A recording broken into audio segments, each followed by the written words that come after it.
Okay, good morning, everybody. I see we have a number of new people online, but I am going to delay those introductions, which we normally do first thing, because those of you who are on here just heard that Rachel may have some issues, so we don't want to lose her. So I'm just going to jump into Rachel. I don't know if if you want to share anything, um, but I want to just say so we welcome Rachel back. She's been with us before, and really appreciate her taking time from her vacation in Spain to be with us this morning. I did contact her about the grant program they have with a March 15th deadline, and Um, so yes, well, I'll talk to you about that here in just a yeah, so minute. I'll let you. So I'm just going to turn it over to you and let you do your thing because we don't want to That lose you. sounds great. I also have to say, working off of just one itty bitty little screen is just terrible. And back home, I have three screens and I've got all the things. But it's fun.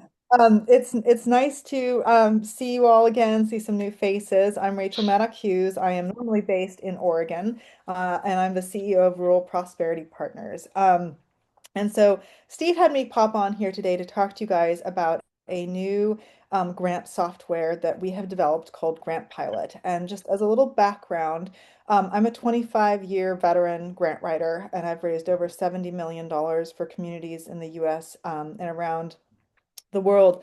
And the last 6 years with Rural Prosperity Partners has been working primarily with rural cities, counties, special districts, and some nonprofits because there just aren't enough butts in seats to help people go after the funding that they need. I mean, I'd love to see a raise of hands of folks who have the same struggle. It's like there's just not enough time, there's not enough people, you miss opportunities.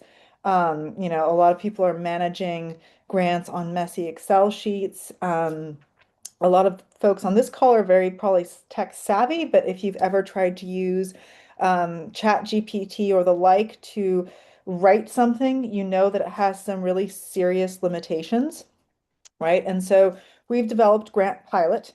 And Grant Pilot basically helps you find and get matched with the right grants.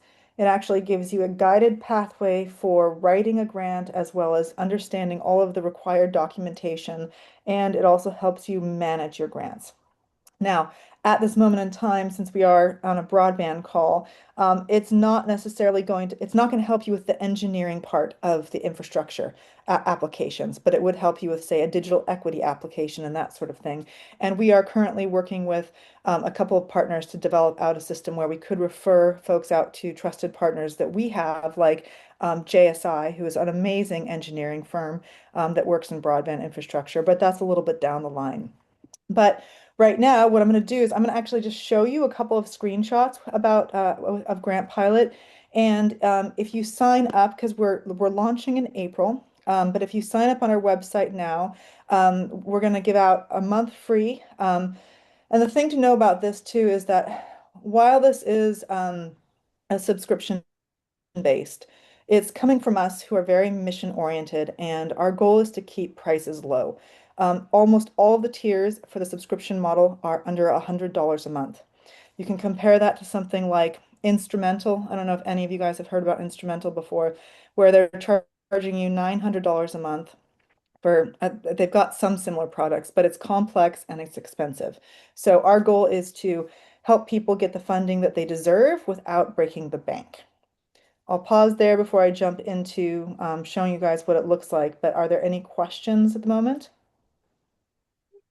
Well, Rachel, just FYI, so for many years, actually, when we started this task force at the beginning of COVID, we said that we really needed to have a resource that could help people find grants, help them write them, and manage those grants. And so you are a great resource to help to do that. Well, I'm very happy about that to service us. I mean, this is coming out of our own experience and working with communities and really wanting to expand the impact, expand the funding that people can get. And if you sign up on our website, and I'll put this in the chat in a second, but it's www.grantpilot.org. You can get a free month. And then we're probably, so Steve, we actually already maxed out our first pilot project. Oh, okay.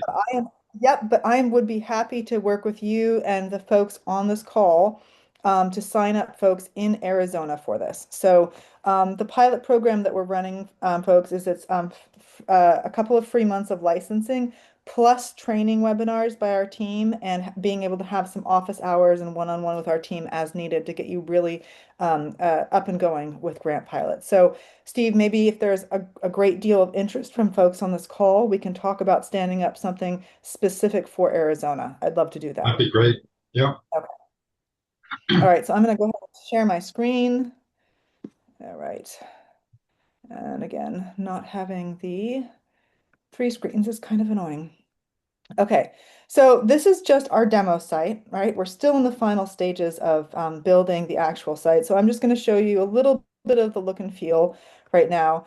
My goal is to really have this be as simple as possible. There are other softwares out there that do bits and pieces of this, and they tend to be more complicated than they need to be. So if you'll see this here, you have your dashboards, you have find grants over here, you have your applications that you're working on, your awards that you're managing. You can prepare, this one's a little off right now, but you can write your applications, and then you can look at your projects and your documents. So it keeps everything all in one place for everybody. So you can see here, here's upcoming deadlines, your top matches, recent applications. A couple of things to note. We've actually trained the writing part of this on 75,000 grants already. So they know that the system knows what is actually a good grant and is not a good grant. And it also is part of my team's intellectual property that that we've created a pathway through what does good grant writing actually look like. Um, the find grants section in here is exactly what it sounds like. So you will come into Grant Pilot, you'll put in information about your organization or entity, what kind of projects you're doing, what the geography is, are you a 501c3, are you a city or county, etc. And then you'll hit search and it will pop up your best matches. So we use an algorithm to figure out what the best match is for you guys based on, are you wanting to go after federal grants or not, right? Or do you have match available for your project or not? What's the budget for your project, etc.? Where is it going to be? What groups is it going to work with? The list goes on, and that's how we find the best matches for you. Now, the nice thing is, once you enter in a project that you want to find funding for, that search is automatic and will be updated on a regular basis. So you don't have to go in and worry about, oh, did I hit the search button this week and did I miss out on an opportunity that may be rolling out? And it's also going to show you ones that are not just open, but predicted to open as well within the next 3 to 6 months. So once you've found one that you actually want to use, you'll go into the writing section. And again, we have put guardrails on this piece of it. So it's working on top of LLMs and other data science pieces, but it's going to basically make sure that you can check where all your sources are coming from. You can improve a section, you can expand on the content, you can check your requirements. Over here on the left, there will eventually be a list of like what are other required documentation outside of your narrative? Because as you guys know, when you're writing a grant, it's not just the stuff and things you write in answer to the questions, but it's all the 10 million attachments that you need to not forget, right? So this is really ethical AI with guardrails from our team, our tech team, as well as my team who knows how to write grants. And then also you have award management. So most small to medium-sized organizations and jurisdictions use Excel sheets or Word documents to track their grants. And that means missed deadlines, misreporting, and missed opportunities to strengthen a relationship with a donor. Oh, to strengthen a relationship with a donor. You're going to be able to look at this in a couple of different views. For example, you can see this. This is more of like just the linear Excel list, but it's all in one place. All of your documents are there. In version 2, so after we launch with our first version here in April, we will be looking to integrate with QuickBooks, other financial software, and also looking at tracking hours against grants as well. So kind of all in one system. So, and then you're going to have all your documentation. Just ignore the look of that. I'll have to talk to my team about that. you'll have all your documentation in one place. And I know that's sometimes like a scramble when people are coming into a new position or leaving an old position. It's like, where is everything? Well, you're going to have all your grant information in one place, and you're not going to have to go through and dig through old files. So, and then here you can look at your projects. So say you wanted to start a digital equity project. Good luck finding funding for that right now, but hey, we can all try, right? And then you can look at your project, how much you've got funded towards your goal, and a bunch of other things. So the goal of this is to really democratize access to funding, because we don't believe that your capacity should dictate who gets funded. Good projects should dictate what gets funded. And we're hoping to keep this really, really affordable and really, really simple for everybody so that you can walk into this and either as somebody who's just writing grants or somebody who's been writing grants for 10 years, and this tool is going to be useful for you. So I will pause there. And I actually do have charging on my computer, so I don't have to rush quite as much as I thought now. Oh, So I Rachel, love the response there. so Rachel, is Hallelujah. this only for federal grants or state funding or local government or Yeah, no, it is state, private, and federal. So we have an API, which is how programs talk to each other with grants.gov.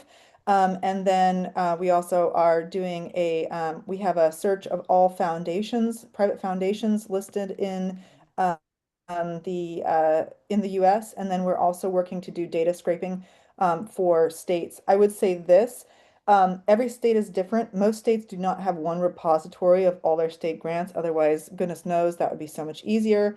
But if anyone on this call has access to a state created or organizationally created list of grant opportunities and funds, I would love to have that because that will allow us to kind of spot check against the data algorithms and data scraping that we've been doing to make sure that we find all the grants.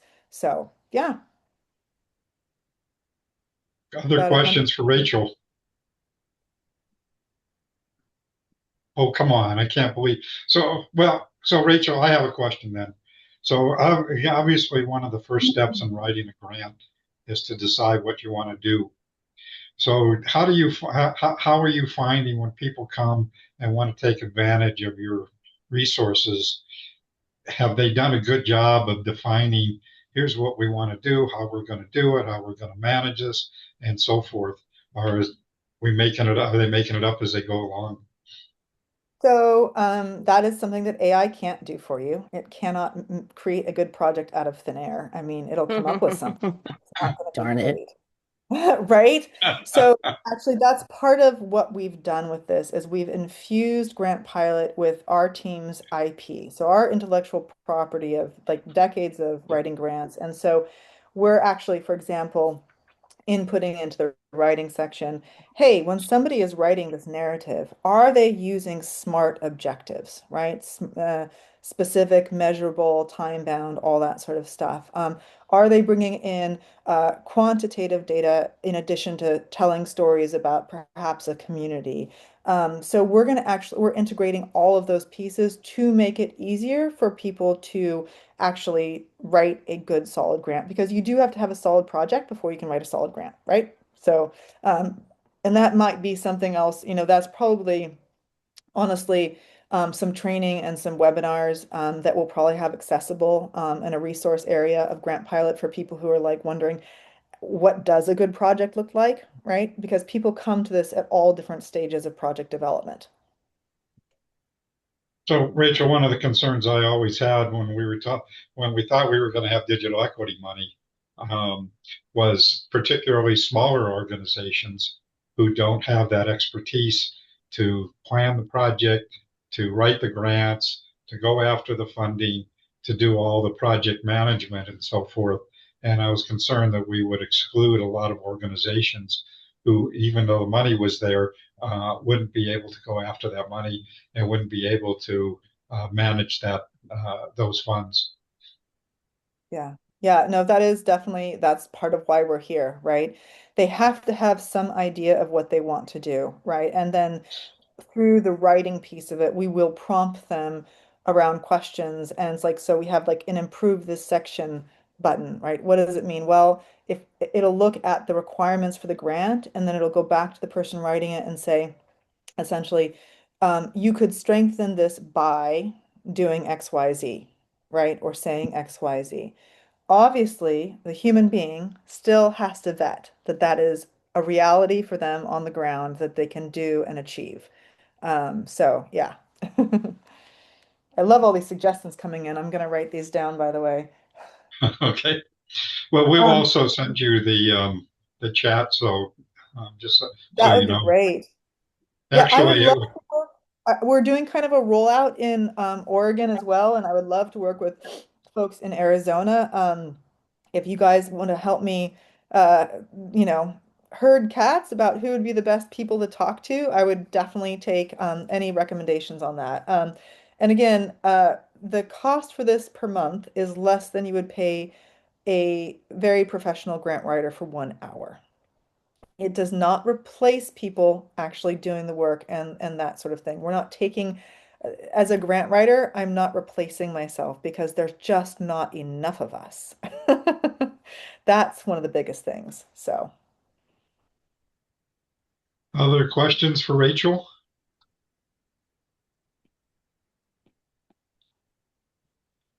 who No, would be no. interested in participating in this? Just a show of interest. So, Rachel, I think that at least speaking for myself, that I think it would be good for us here in Arizona to actually get together and talk about how do we collaborate on taking advantage of your resources and do a good partnership with you. That would be Because great. again, it's hard for a lot of small organizations to take advantage of your resources, but collaboratively, and again, it is somewhat consistent with the discussion we've had over the years about having a resource to do exactly what you're doing. So it will certainly behoove us to explore that opportunity. And before I forget, Rachel, while I do send out the chat of the meeting, but you can also download the chat of the meeting today. If you go to chat at the very top, you'll see three Hmm. ellipses. And if you click on that, it'll say download the chat and you will have it Okay. right there, right now. All right.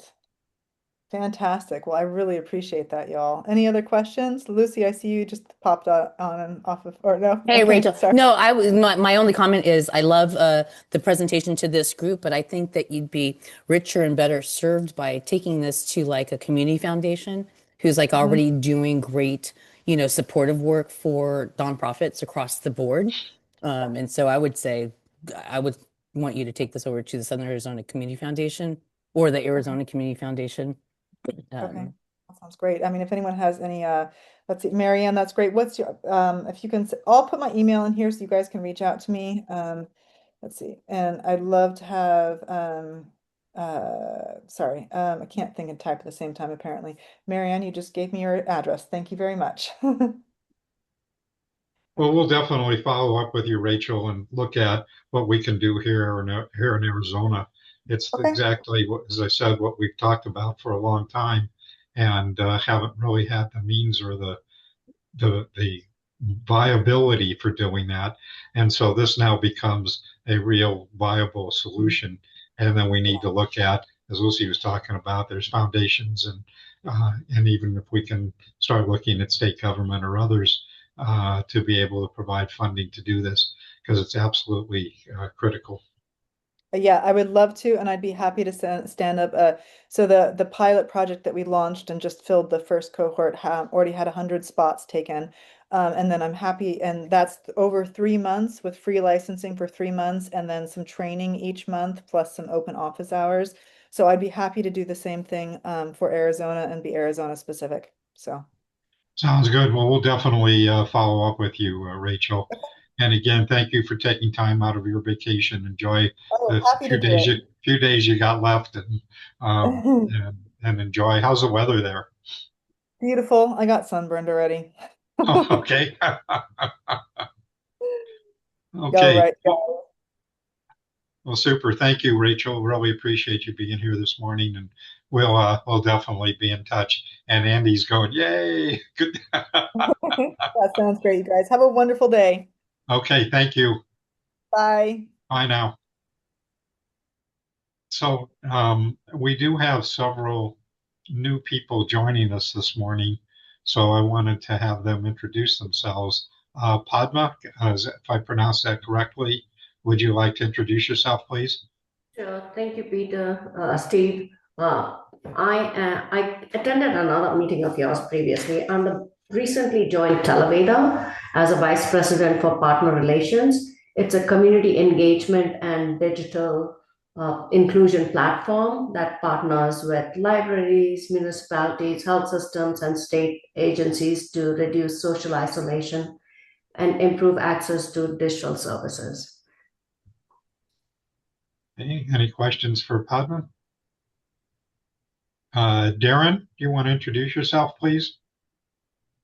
Sure, thank you, Steve. Darren Moffett, Government Affairs Director for Cox Communications. Good, great. Thanks for joining us, Darren. Glad to have you. And Jackie Mills. Hi, everyone. I am Jackie Mills. I am a strategic partnership executive with Mission Telecom, standing in for Mark Howell, our executive director. We are a nonprofit broadband provider, specializing specifically with nonprofits, education institutions, and also libraries specifically. We know you Nice to guys. meet you all. We know you guys, Jackie. We've had your folks be here before, but it might be Yes, get to be about time to do an update again about what you guys do.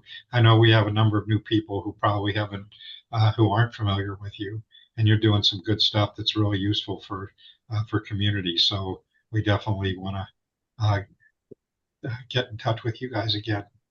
absolutely. And so happy to be here. Connie, can you introduce yourself, please? Yeah, absolutely. Good morning. I'm Connie Capiotis. I'm the founder and executive director of Digital Bridges International.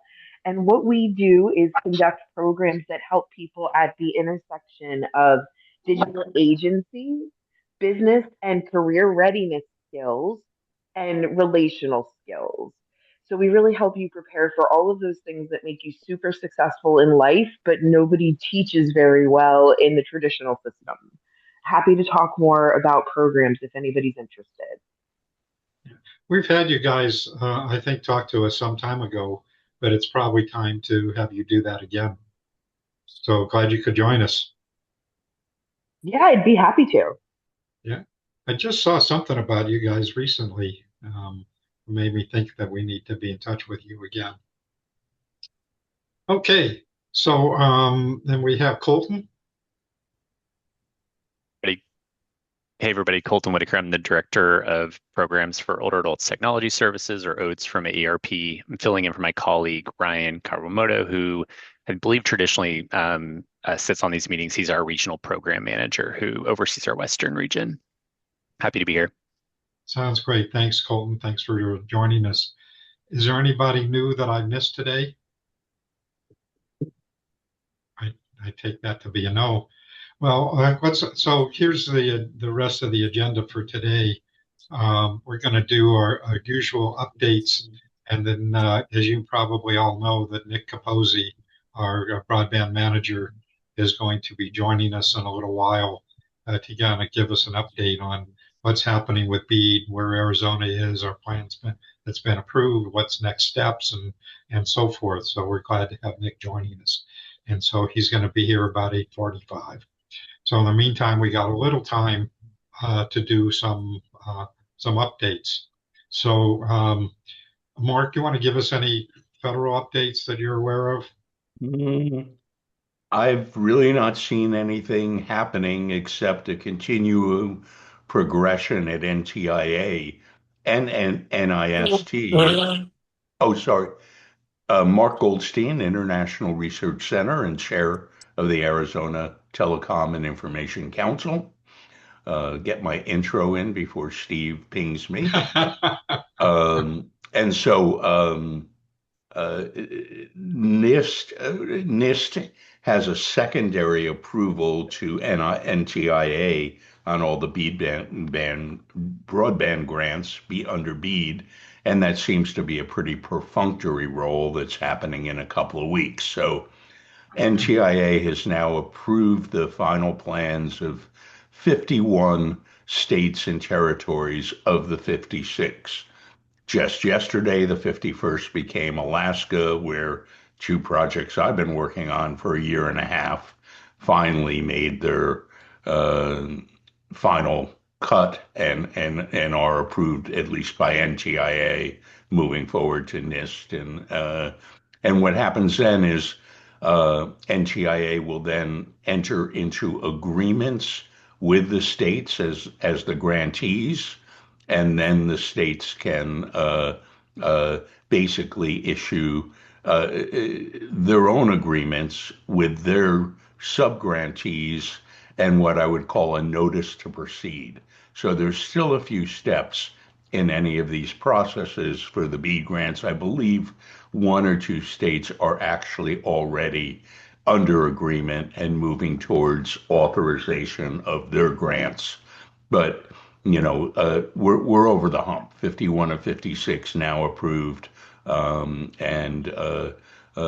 that's the BEAD program. We'll hear from Nick. I believe Arizona now has the NIST approval, but may still be working on the grantee agreement. But the timing of all that is something Nick can hold forth on. Okay, thank you, Mark. Any questions for Mark? And let me just say on the non-deployment funds, which is 21 billion, fully half of the original 41.5 billion dollars, maybe a little more than half. NTIA has now held at least two listening sessions and is under congressional mandate by the legislation that reauthorized NTIA to issue their plan for non-deployment funds. I think it was within 30 days, and that deadline should be coming along. And then for non-deployment funds, first there'll be an announcement of the plan. That'll be followed at some point, indeterminate amount of time, by guidelines. Once the guidelines are in place, states will pick and choose what they're going to focus on and how they're going to craft their state and territorial non-deployment fund programs. But in Arizona, that is $550 million or so that's in play or will be in play by mid-year. Whether that's all for the original purposes of the Biden administration when they defined the legislation for BEAD, which had more to do about workforce development and digital equity, devices and navigators, and permitting seemed to have crept in there, supporting permitting to accelerate BEAD process by letting states and counties and cities hire staff using some of the BEAD funding to accelerate the Success for BEAD Act, bipartisan bicameral piece of legislation that I have not seen moving yet, does define an expanded set of purposes.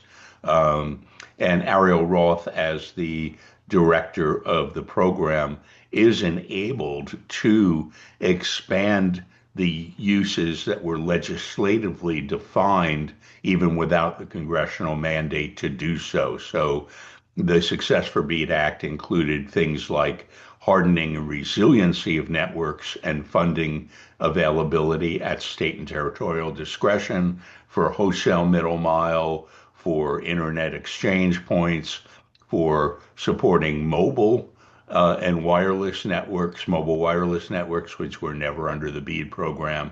So there's an expanded range of potential non-deployment activity that's all pending the big shoe to drop from NTIA. Thanks, Mark. Any questions for Mark? And I'm sure we'll hear a little more about that also when Nick joins us in a little while. Yeah. So let's move on. Mala, we got any updates?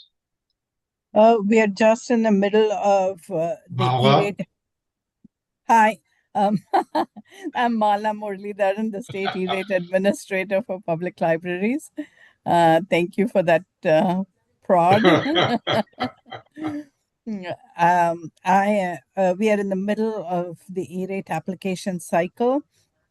E-rate is the reimbursement that schools and libraries get for their internet usage as well as for internal connections. And we have an application um, period, a cycle that is currently on until the deadline is 1st April. Hopefully, we will have a good number of applications this year. As always, we apply for almost anywhere between 70 to $100 million every year. So it is a big deal for Arizona schools and libraries. Having said that, this is under a lot of federal scrutiny, especially by Senator Cruz and his team. They are looking at many of the universal service uh, programs for fraud and misuse, especially the E-rate. But GAO did a study on it, and I'll put the link in the chat, where it shows that the the misuse or fraud or abuse of E-rate is just 1.27%, which is the lowest that they found in any federal program. So I will put that in the chat.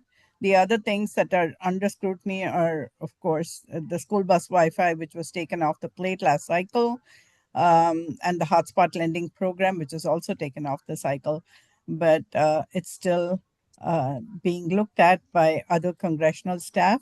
Um, Schools, libraries, broadband coalition, which is Shelby for short, are doing a fly-in next week, actually, to talk to the congressional staff about many of these programs, highlighting E-rate stories, highlighting stories that are using broadband, and making sure that they understand what's at stake if this funding goes away. Any questions? Otherwise, back to you, Steve. Okay, thank you, Mala. So, Nick, I see that you've joined us this morning already. So, why don't we just turn it over to you? Let me introduce you. So, we're pleased to welcome Nick Capozzi, who is our broadband manager for the state of Arizona. And I asked Nick to be here today. We don't get to see you very often, Nick, but wanted to kind of get an update. Obviously heard a little bit from Mark about what's happening with the feds, but it'd be good to hear from you about where we are with the state at this point, and any thoughts you have. I know you don't know at this point exactly what's going to happen with non-deployment funds and all that sort of stuff, but it'd be kind of interesting to know what the probable process is going to be. So anyway, I'm going to just turn it over to you, Nick, and let you do your thing. Awesome. Thanks, Steve. Good to see everyone. Aaron, hello. And I will say hello to everyone. It's good to see you. Like Steve said, Nick Capozzi, State Broadband Director at the Arizona Commerce Authority. It's a pleasure to be back here. I know it's been a little bit, but I think that's good news that we're busy, which means that we're finally getting ready to deploy BEAD. So, thanks for all of your support in getting us there.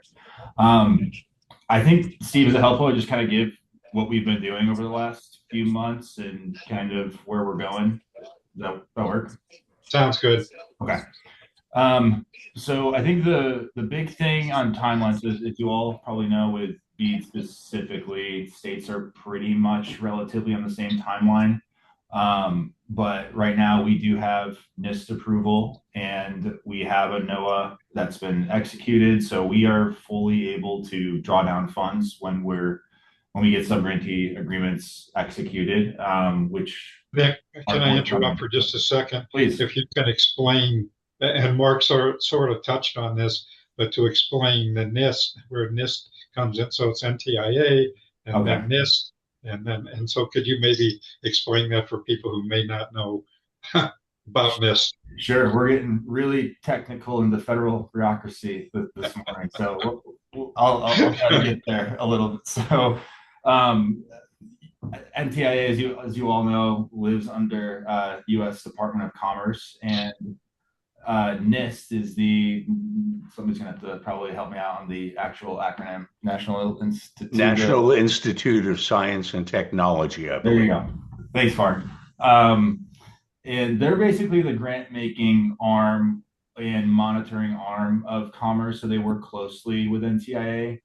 So NTIA approves our final proposal and just making sure that aligns with the NOFO and the restructuring policy notice. And then really more so on the budgeting, finance, and monitoring compliance aspect, that's NIST. We really work with NIST on more of, I think, just think of it as the money side for BEAD. And so there was a little bit of process in between after NTIA approved. You still had to get NIST approval. That took us about, I don't know, 2 weeks, 3 weeks, but it happened right before the new year. It was a nice thing to see in between Christmas and New Year's for us and the team. But ultimately, so we have a notice of award that's executed, and we're ready to roll, really. So the biggest things that the BEAD team is working on right now here is just really prepping the subgrantees for BEAD execution.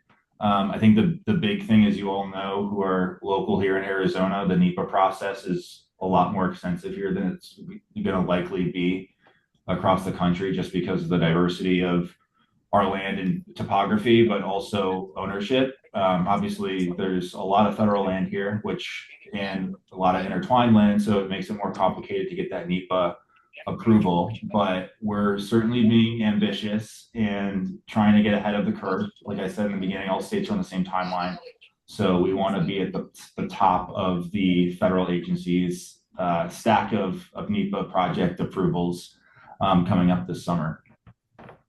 I'm very hopeful for BEAD that there's going to be some groundbreaking ribbon cuttings this year still. We're certainly working long hours in the day to make sure that happens and subgrantees have what they need.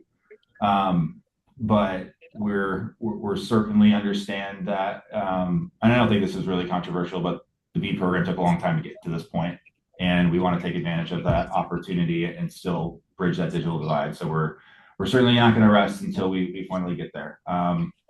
Timeline is the same. So ultimately, subgrantees will have until the end of 2030, non-LEO, to complete the projects, and then that additional 6-year performance period for LEO. Steve, I think it's helpful because obviously BEAD's not our only project that we're implementing, to talk a little bit about our $100 million Arizona Broadband Development Grant Program too. Yeah, Nick, but before we get to that, can you just kind of give us a quick snapshot of of what you're going to be funding with BEAD at this point?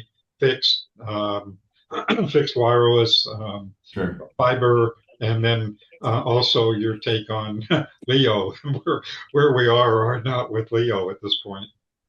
Yeah, so our final plan, the technology breakdown is about 74% fiber to 160. So 160,000 locations are being served through the BEAD program, which is finally coming to really all of those unserved and underserved households across the state.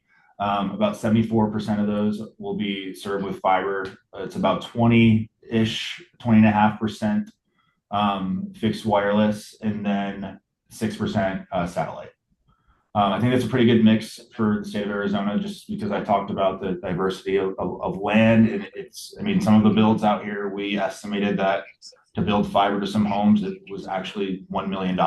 And it's not something that I don't think we would have been able to do in the first version of BEAD, but certainly something that was not going to happen under the changes on June 6th. So like I said, about 160,000 households will be impacted.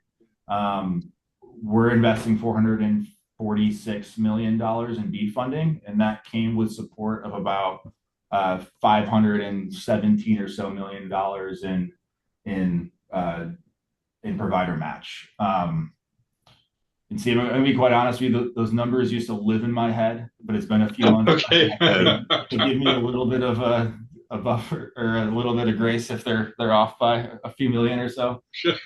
Roughly, it's What's a few million? match. So Nick, the other thing, can you kind of explain Leo, and I mean not what it is as much as, so how are we funding it? Is it a one-time thing? Is it a 5-year program? How does that work? How does Leo work in terms of funding and operational of Leo? Sure. Yeah. This one's it's a little complicated, and I think there's still some guidance floating around, and there will be more guidance forthcoming. I think that's kind of the standard line for NTIA these days. But essentially, what the taxpayer is subsidizing is capacity. So how we're not really funding the kits that are going on top of houses and passing those out. We're funding the capacity that's really from the actual satellite, the low Earth orbit in the sky. Roughly for every dollar that, and this is across the country, it's about roughly every dollar that's being put up by a taxpayer and another dollar is being put up by a LEO provider, whether it's at this point Amazon or SpaceX. I think you probably are all very well informed on some of the different, stances for some of these LEO providers, but I think, we're looking at a 10-year performance period to ensure that they meet that minimum speed requirement of 100 by 20. And then obviously the federal interest period too. So it's a longer lead time there. I think for Arizona's sake, SpaceX is our LEO provider, so they'll be deploying here. I think that was always going to be a solution in Arizona, even with before the June 6th restructuring policy notice. And so we're still working with them, and they've been a really good partner for us to making sure that we're providing access to those really, really hard to reach areas. Nick, do we have any communities who have applied to be able to use Leo to be able to deploy to their in their communities, or is this strictly individuals? I guess so. I missed the beginning. Are communities applying for? Yeah. So I know in some places that communities have applied for Leo, and then they are building their own networks to be able to deploy into their communities. Are we seeing that at all here in Arizona at this point?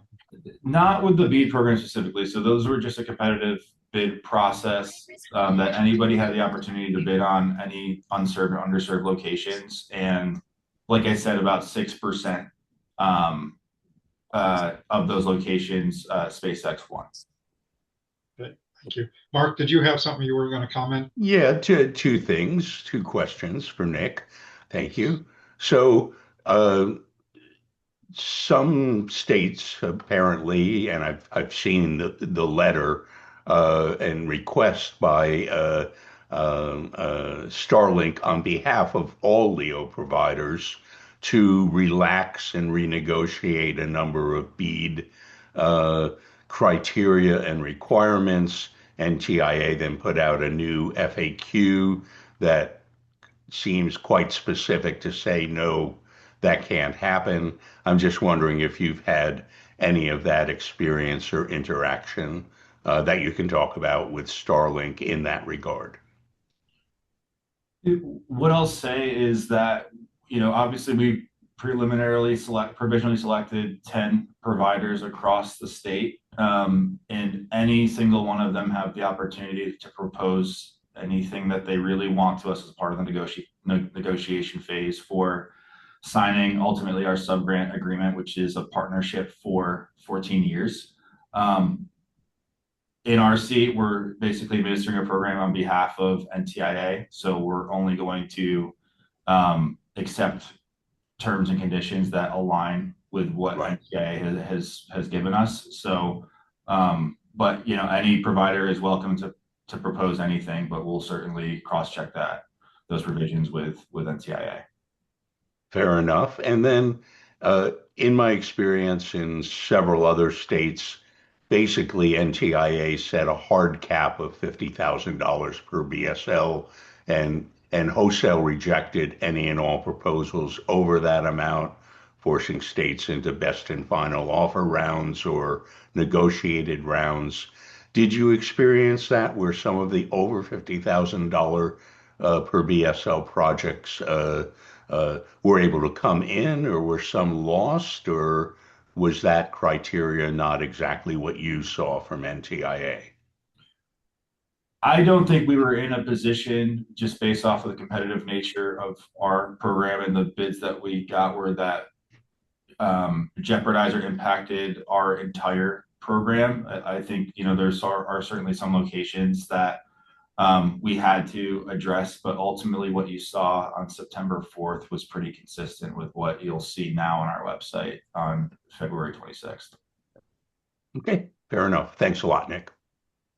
So, Nick, the other big question, which of course is still up in the air with NTIA, is the non-deployment funds. Actually, I guess it's up in the air with Congress and everybody at this point in time.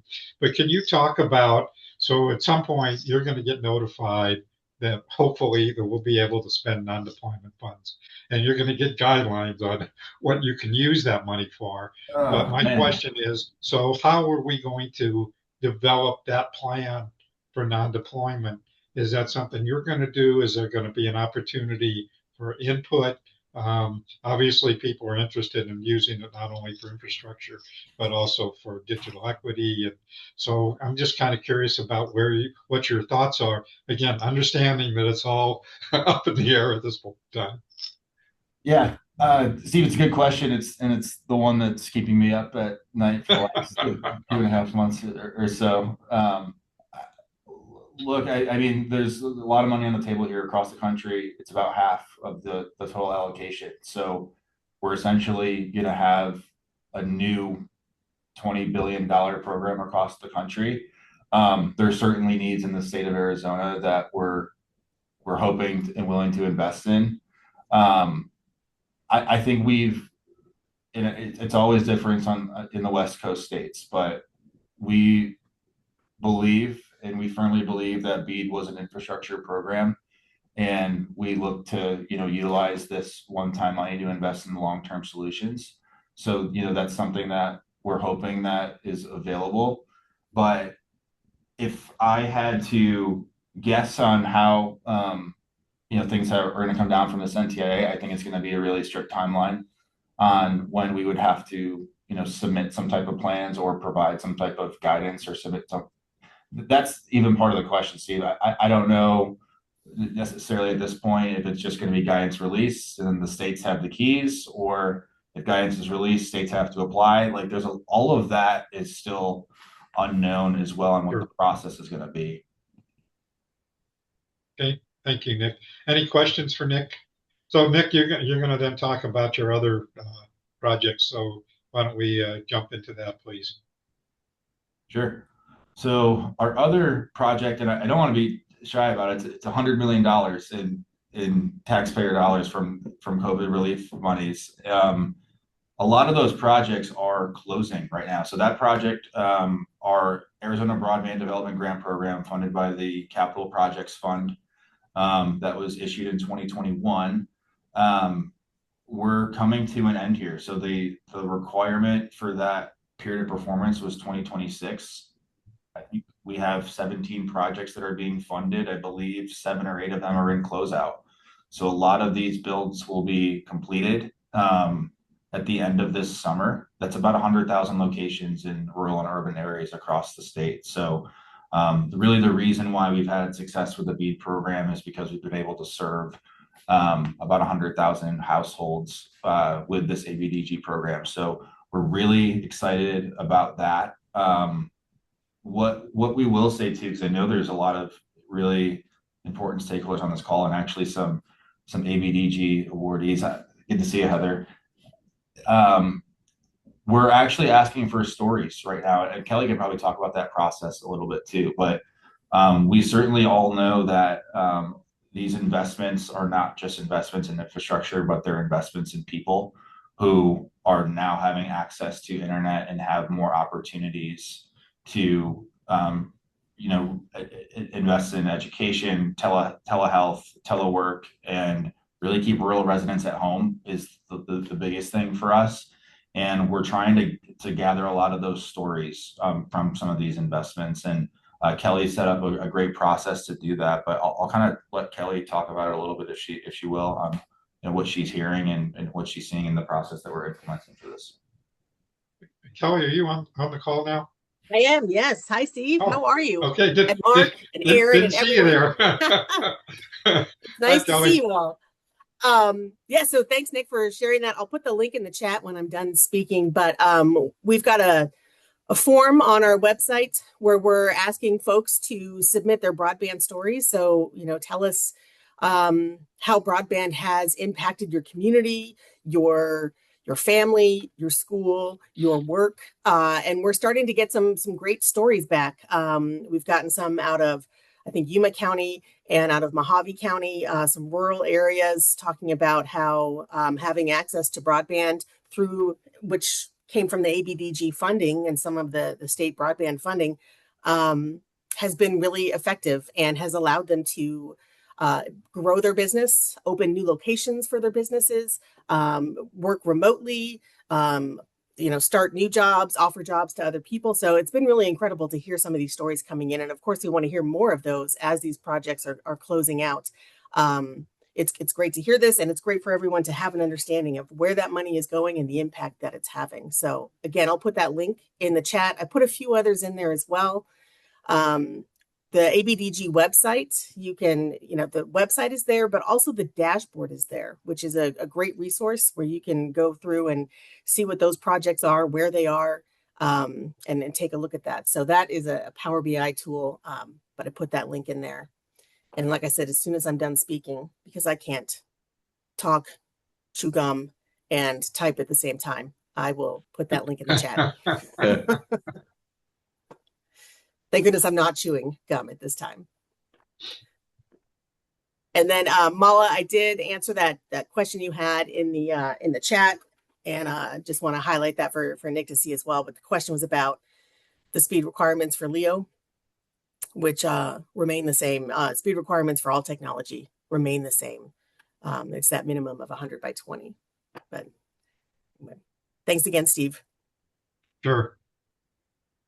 So any questions for Nick or Kelly? So Kelly, it's good to see you again. We haven't seen you in a while. we miss you. I miss you too. It's great to see all of you. Yeah. It's great to see that, the good things are happening here. So yeah. Thanks for having us. Yeah. And Nick, thank you for being here. You're welcome to stay. We're going to only be a few more minutes.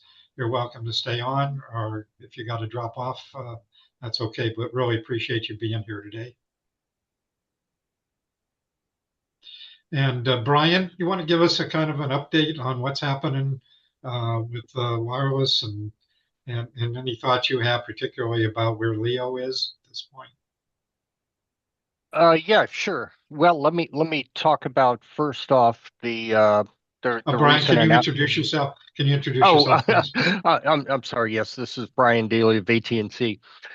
So one of the things that came out yesterday from NTIA is Assistant Secretary Ariel Roth at a Media Institute luncheon announced a notice of funding opportunity, and this is tied to the link I put in the chat of the AI strategy that was released last year.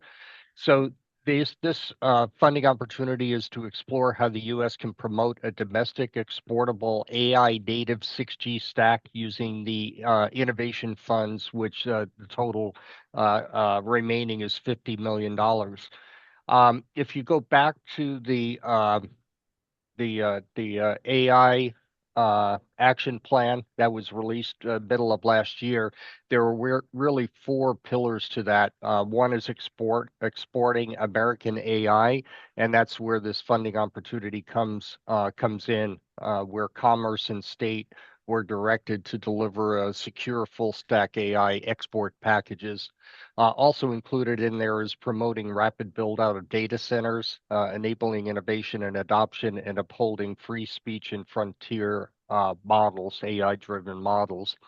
So that's again pushing on from the AI action plan that was released last year, and looking to spur some innovation in that area and developing a stack for 6G. As far as the areas of LEO, yeah, those continue. There's a lot of work underway, especially developing the standards to make sure that when we get into the 6G timeframe, ubiquitous connectivity is one of the pillars of 6G. So in 2030 and beyond, when 6G will actually be deployed, the integration of LEO with terrestrial cellular networks certainly will be one of the main tenets of 6G. And as far as AT&T, we are continuing our relationship with AST, and there's been some announcements in the press recently about that, and AST continues to build its constellation.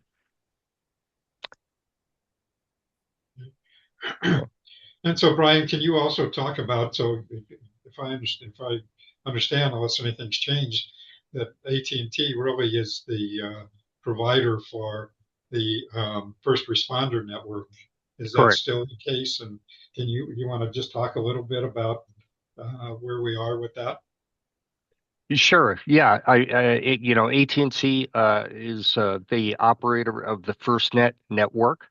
It's a dedicated network for public safety, and it's nationwide. Has its dedicated spectrum that was allocated by the FCC specifically for public safety. We provide mission critical services, including mission critical push to talk, priority and preemption services. Given the fact that we operate that in conjunction with our commercial cellular network, it does also offer the opportunity for first responders to use the commercial cellular networks as well. So there's a good tie in there. And also, it is, as I mentioned, it is a dedicated network. It has dedicated radios, dedicated core network, and provides services, strictly for those first responder users. Okay, thank you. So, Brian, you mentioned data centers, and Mark, you may have some comments, or others may have some comments about data centers.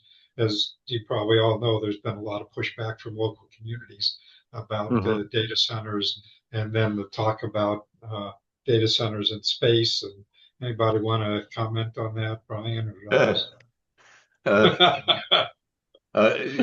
Sure.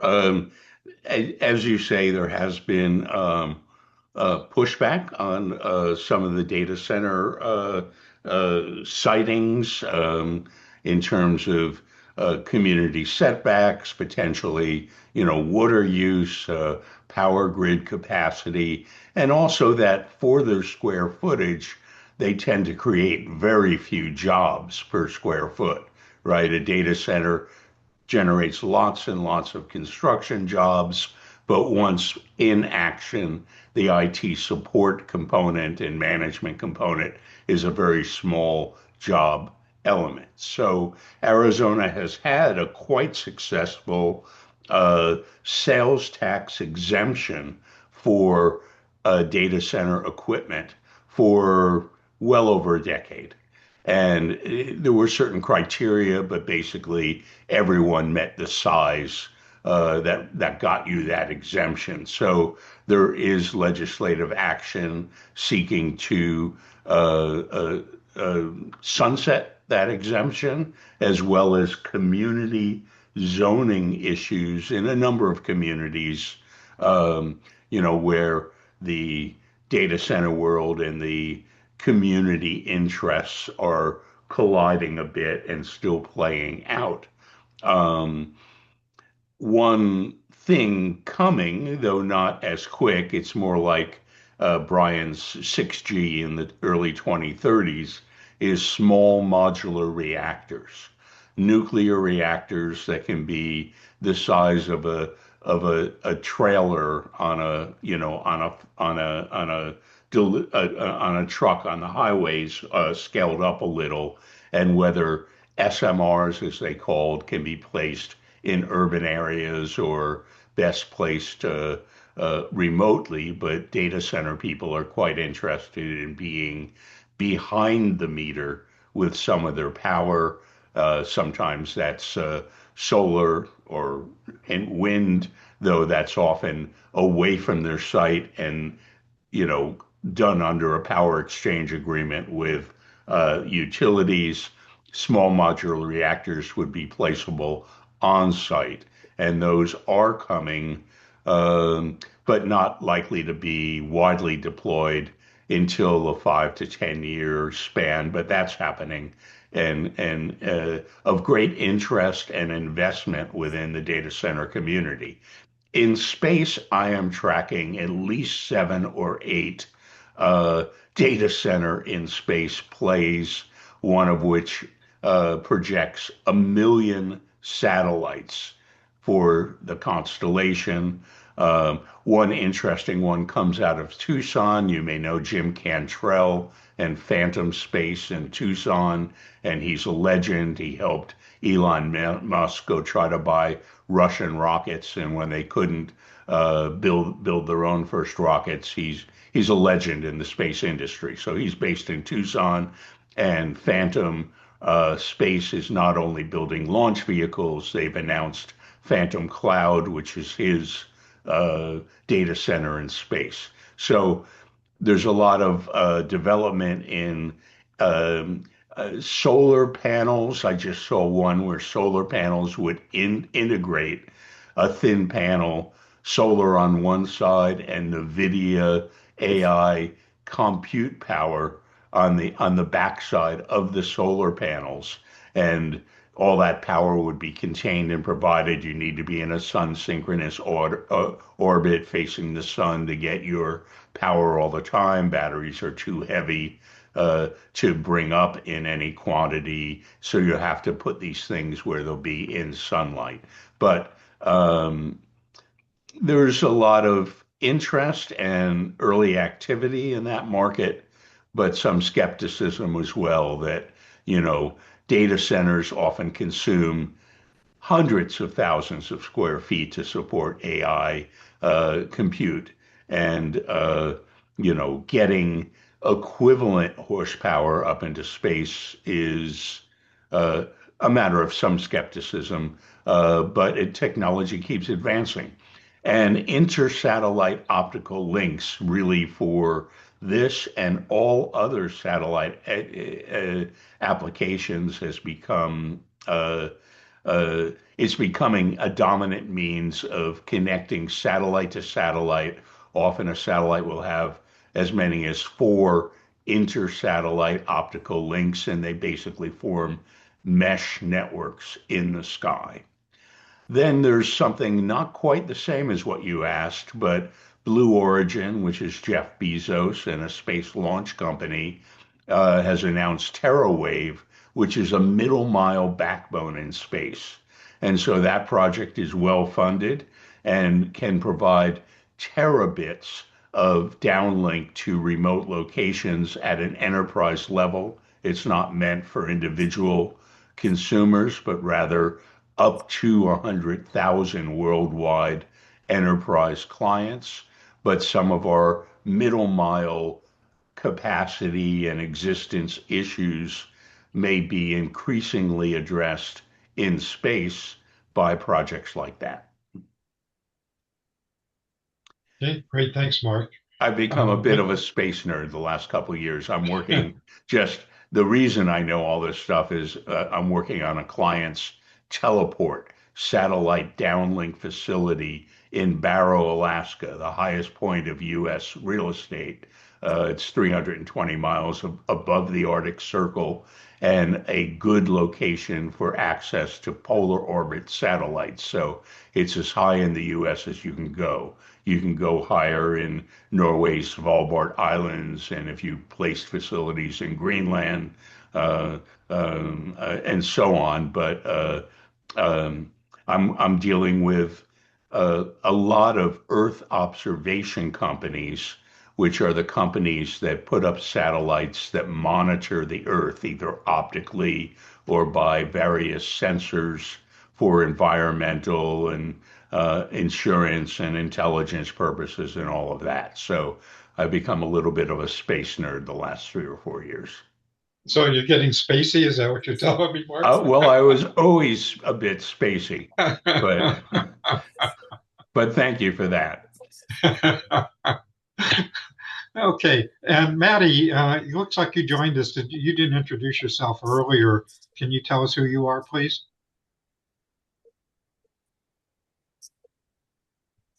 Maddie, are you there? Apparently not. So Michelle, you had your hand up earlier. Did you have something you wanted to ask or comment? I actually wanted to ask Nick a question, but he's gone, so I'll email him. It's no worries. Okay. Are there any other announcements? Any other announcements going once, going twice? Lucy? Steve, hey, everybody, this is the fourth Thursday of the month, which means that we have a health and education task force meeting. It is bi-weekly, and then we are kicking off our monthly live for the healthy broadband broadcast next week, which is the first Thursday. So I'll put all the links in the chat. The topic for the next broadcast will be, I haven't figured out the specific title yet, but it's something about featuring libraries and why we love them. That's like what's coming off of my soul, right? But well, Mal is going to step up, and we're going to talk about some success stories about how libraries really play a critical role within the healthy ecosystem in any given community. So Okay, I'm thank you. dropping all links in the chat. Aaron, can you give us an update on what the ADEN's plans are for the meeting that they're planning to do? I think it's April 7th. I'm not sure I'm the best person to do that. But I think that before she hopped off, Mariana put some information in the chat. I'm just going to scroll up and read you that. So she says, Okay. stay tuned for the ADEN AZBSN Save the Date invite for our annual super meeting, which will be Tuesday, April 7th, from 12 to 4. This is during the ACA's AZ Tech Week that I think Mark shared something about as well. So there are going to be two sites, both Mesa and Tucson. I think the exact locations are still maybe TBD. But the focus of both sessions, which will be like together but disparate, because it is the whole state that way, is going to be focused on the digital access as a foundation for healthy communities. There will be networking, refreshments, and a deep dive into the topic. So more to come. Thank you, Aaron. Of course.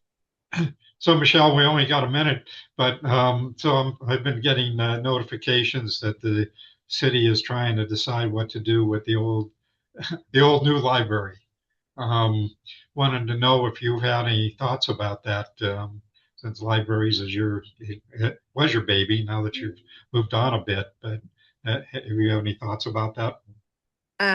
As in, why is the library moving, or what should we do with the building? I think more but I'm not going to talk about why it's moving. Oh, I could tell you exactly why it's moving. It's a facilities nightmare. Let's just put it that way. Yeah. But the library, we purchased the Pima County purchased the building, the Wells Fargo building. It's a historical building that's actually right across the street from the main library. So that's really exciting. I certainly hope that, so they're putting forward a request for information. What are some ideas to do something with this building? And honestly, for what the building needs, it would cost a developer upwards of 60 to 80 million dollars to renovate that building. Okay, with what the building actually needs. So there's that, and people Which is need to why be they're aware of moving. that, right? People need to be aware of that. But the building has a parking garage underneath it that the city uses for revenue generation, and because it has a parking garage, this facility could very well be something that's mixed use that could include some affordable housing downtown. It would be great to see something where in the building they had affordable housing, social service, childcare, and retail space all in the same place because there's green space out around the building. So I certainly hope that any developers that are hoping to make their mark in Tucson kind of head that way. So I guess part of my question, Michelle, is there any, again, who knows what's going to happen as you were commenting that it's a huge amount of money to renovate that building.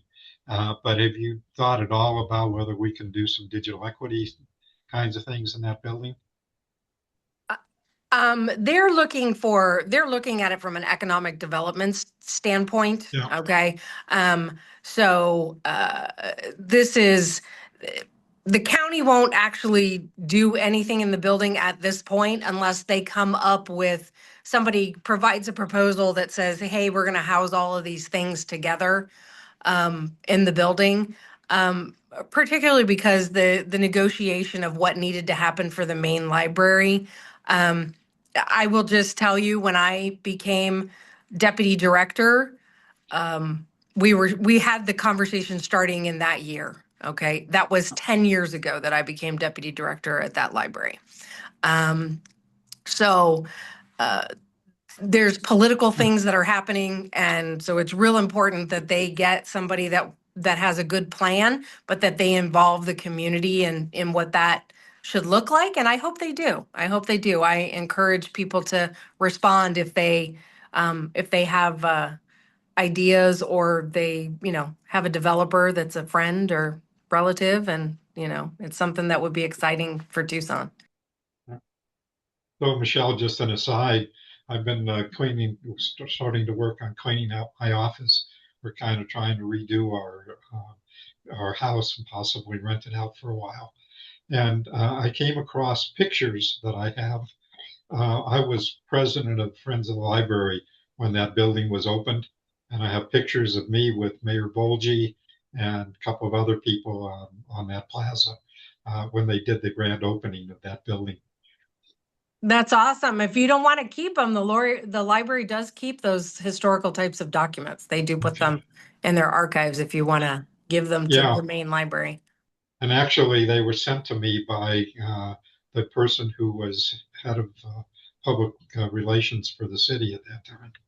But anyway, yeah, I will do that. They're not great pictures, I can tell you, but nonetheless. So the other fun thing is that you mentioned about the green space there, and there was a lot of argument about that. That there was supposed to be another tower that was supposed to be built in that space. I don't know if you knew that or not. And that never materialized. And then they just made the green space. And then people complained about why is there green grass instead of instead of desert landscaping.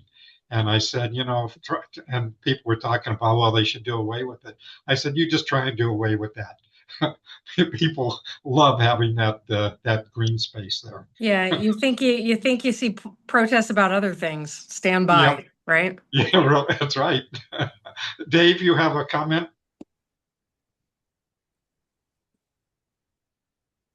Dave, real quickly, it just occurred to me. I heard the word a space nerd, so I'm compelled to let you all know, if you're in the Tucson area and you're interested in space. I helped organize the Astronaut Scholarship Foundation presentations here at the U of A every year. It's actually administered through NASA. So anybody who's interested in the Tucson area, it's usually done around November, but if you go to their website, and if you register, we'd love to see you. I don't know, have a lot of details on upcoming, but it's called the Astronaut Scholarship Foundation. And every year we present a scholarship to a kind of a leading STEM student at the University of Arizona, which, as you all know, is heavily, heavily involved in space. So you always get a chance to meet an astronaut and learn some stuff about what's happening at NASA. Yeah. And you're absolutely right. University has been doing a lot of stuff in space for quite a long time. Yes. Well, and to that point, Steve Fleming, who's I don't believe with U of A any longer, but was for a long time, runs a group called the AZ Space Business Roundtable. And that is often a live meeting, usually a live meeting in Tucson at some space-oriented business with Zoom access for remote users. I'll see if I can find a link to put in the chat before we close out here for the Arizona Space Business Roundtable. Yeah, I don't know if I'm sorry, go ahead. Oh no, I was just gonna say, Dave, I just tried to look you up on LinkedIn. Can you put your email in the chat? That would be awesome. I think that as we all look to make Arizona like as strong as possible from a competitive front on all different workforce spaces, I think the pipeline for the Space Force and all of the associated jobs in and around space is very cool for our state. And I don't think that it's worked its way down to like the CTE or the the technical education at the high school level yet. We've got a program called Marcernaut, which is pretty cool. And so I'd love to, and I'm kind of building that council, so I'd love to reach out to you. Okay, any other questions, comments, announcements? If not, I believe we are done for today. I am about to put the link in the chat for the Arizona Space Business Roundtable. Hold on. Okay. And Maddie, are you still there or not? Tried to have you introduce yourself earlier. There she Hey, is. sorry. En route to the doctor, I've come down with a little bit of a cold. But I'm Maddie. I'm with CompuDopt. We're a digital equity nonprofit, and just hopping on today to explore different grant opportunities that Arizona has. While we primarily focus on digital literacy, we also do broadband connectivity. And I'm sorry, we do some broadband connectivity.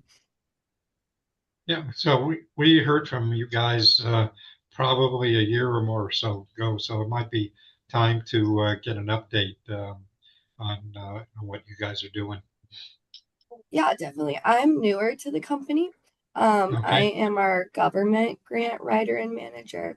So in Arizona specifically, we're working on a grant with Chandler right now, City of Chandler, to distribute devices to community members. These are no-cost laptops to further access. And we're also working on revamping our technology education programs. This ranges from first grade age level all the way through our digital skill builders programs, which are adults. And we are still incorporating all of the digital literacy skills that we have in those, but also adding additional workforce pipelines. So incorporating some AI literacy in those, as well as skill building in things such as resumes, connections to local employment, and just access to any additional resources they would need, like healthcare. So a little bit of everything across the board, but looking to continue our expansion throughout the Mesa area, which is where we are primarily right now. But you're a national program, are you not, Maddie, or am I mistaken? We are a national program. Yeah. So Mesa is one of our site cities, meaning that have a host location there for our programming. Okay. Well, thanks for Oh, joining us today. Hopefully we'll see you again. yes, definitely. And next time I'll be bringing along our program manager for Arizona, who is actually on the ground executing all of our programming and distribution. So she has a little more insight to all of the work that we do in Arizona. Sounds great. Thank you. Okay. Any other announcements? Anything people want to share before we're done for today? Okay. Well, then I think we are done for today.